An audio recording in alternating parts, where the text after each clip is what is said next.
Saudara-saudari yang dikasihi Tuhan, pada hari Minggu biasa kelima ini kita berjumpa dengan sosok-sosok inspiratif melalui bacaan-bacaan liturgi. Dalam bacaan pertama kita berjumpa dengan sosok Nabi Yesaya. Ia membagikan pengalamannya akan Allah bahwa setelah Uzia wafat, ia melihat Tuhan duduk di atas tahta yang tinggi menjulang dan ujung jubahnya memenuhi bait suci. Para malaikat melayaninya siang dan malam sambil berseru, "Kudus, kudus, kuduslah Tuhan semesta alam, seluruh bumi penuh kemuliaannya." Yesaya sadar diri di hadapan Tuhan bahwa ia memiliki banyak dosa dan salah. Ia najis bibir di tengah bangsa yang najis bibir. Kesadaran diri sebagai orang berdosa di hadirat Tuhan mendatangkan belas kasih Tuhan yang luar biasa. Tuhan mengutus malaikatnya untuk menguduskan bibir Nabi Yesaya. Saat itu juga seorang malaikat menyentuh bara api di mulutnya sambil menguduskannya. Tuhan mengampuni segala dosa dan salahnya. Pengalaman akan belas kasih dan pengampunan Tuhan membantunya untuk mengambil keputusan untuk menjadi utusan Tuhan. Ia berkata, "Inilah aku, utuslah aku." Kehebatan Nabi Yesaya terletak pada kerendahan hati dan kesiapsediaannya untuk mengalami Allah di dalam hidupnya. Tugas perutusan dijalankannya dengan penuh rasa tanggung jawab, sebab pilihan dan pelayanannya berasal dari Tuhan sendiri. Ia bahkan siap untuk memberi diri kepada Tuhan dan sesama. Saudara-saudari yang dikasihi Tuhan, dalam bacaan kedua, Rasul Paulus membagikan pengalamannya tentang Kristus yang bangkit. Mula-mula ia mengingatkan jemaat di Korintus untuk berpegang teguh pada Injil yang sudah diberitakannya kepada mereka. Injil menyelamatkan mereka kalau mereka berpegang teguh pada ajarannya. Pewartaan yang disampaikan oleh Paulus adalah tentang Paskah Yesus. Kristus telah mati karena dosa-dosa kita, sesuai dengan kitab suci, bahwa ia telah dikuburkan dan bahwa ia telah dibangkitkan pada hari ketiga sesuai dengan kitab suci. Setelah Yesus bangkit dengan mulia, ia menampakkan dirinya mula-mula kepada Kefas dan ke-12 Rasul Yesus, kepada 500 saudara, kepada Yakobus dan semua rasul.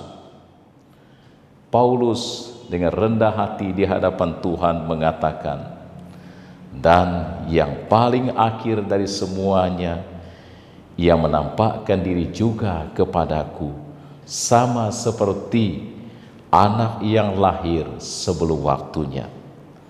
Karena aku adalah yang paling hina dari semua rasul, sebab aku telah menganiaya jemaat Allah." Paulus membagikan pengalaman bagaimana ia berjumpa dengan Tuhan Yesus. Sebuah perjumpaan yang benar-benar mengubah seluruh hidup Saulus menjadi Paulus. Perubahan yang berdasar pada kasih karunia yang melimpah dan diberikan secara gratis kepadanya. Paulus memang merasa diri memiliki masa lalu yang suram. Ia membunuh banyak orang yang mengikuti Yesus. Namun kasih karunia Allah telah mengubahnya secara total. Hidup lama sudah disalibkannya supaya menjadi nyata kasihnya kepada Yesus. Itulah sebabnya ia mengakui diri seperti anak yang lahir sebelum waktunya. Ia merasa paling hina dibandingkan dengan semua rasul, padahal memiliki tugas yang sama, yakni mewartakan Injil. Saudara-saudari yang dikasihi Tuhan, dalam bacaan Injil kita mendengar Tuhan Yesus berada di pantai Danau Galilea. Ia naik ke atas perahu milik Petrus, duduk dan mengajar banyak orang.